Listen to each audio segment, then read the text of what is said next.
রাসূল সাল্লাল্লাহু আলাইহি ওয়াসাল্লাম বলেছেন, সাবাতুন ইউদিল্লুহুমুল্লাহ ইয়াওমা লা দিল্লা ইল্লা দিল্লুহ, কঠিন কিয়ামতের মাঠে আল্লাহ 7 শ্রেণীর মানুষকে আরশের ছায়া দিবেন। তার মধ্যে দ্বিতীয় শ্রেণী হচ্ছে শাবুন নাশা ফি ইবাদাতিল্লাহ, ওই যুবক যে তার যৌবনকালকে আল্লাহর রাস্তায় ব্যয় করেছে।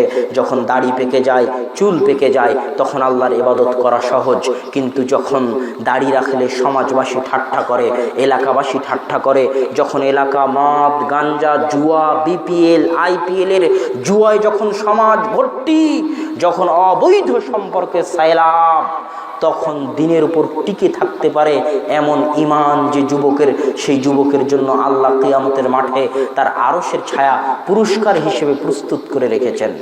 অতএব যুবক, তুমি সেই ছায়া প্রাপ্তদের অন্তর্ভুক্ত হওয়ার চেষ্টা করো। আল্লাহ সুবহানাহু ওয়া তাআলা আমাদের তাওহীদ এবং সুন্নাতের অনুসরণ করে আমাদের জীবন পরিচালনার তৌফিক দান করুক, আল্লাহুম্মা আমিন। মাসিক আল ইতিসাম, অনেক বই আছে, কিছু নিয়ে যেতে পারেন আর না পারেন, ধার করে হলেও মাসিক আল ইতিসাম নিয়ে যাবেন। আল জামিয়া সালাফিয়া ডাঙ্গিপাড়া পবা রাজশাহী, আল জামিয়া সালাফিয়া রূপগঞ্জ নারায়ণগঞ্জের মুখপাত্র। প্রতি মাসে 50টা প্রশ্ন উত্তর থাকে, ফতোয়া বোর্ডের মাধ্যমে প্রশ্ন উত্তর দেওয়া হয়। বড় বড় আলেম ওলামার লেখা থাকে, এদেশের শ্রেষ্ঠ পত্রিকাগুলোর একটি। কিছুই যদি না নিয়ে যেতে পারেন, অন্তত পক্ষে এখান থেকে 20 টাকা দিয়ে মাসিক আল ইতিসাম নিয়ে যাবেন।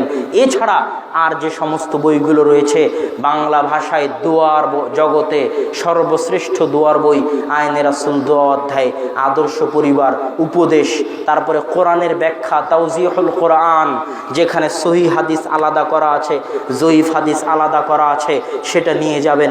আর আমি অধম, আমার লেখা মিন্নাতুল বারী সহিহ বুখারীর বাংলা ব্যাখ্যা গ্রন্থ, সেটিও নিয়ে যাওয়ার চেষ্টা করবেন।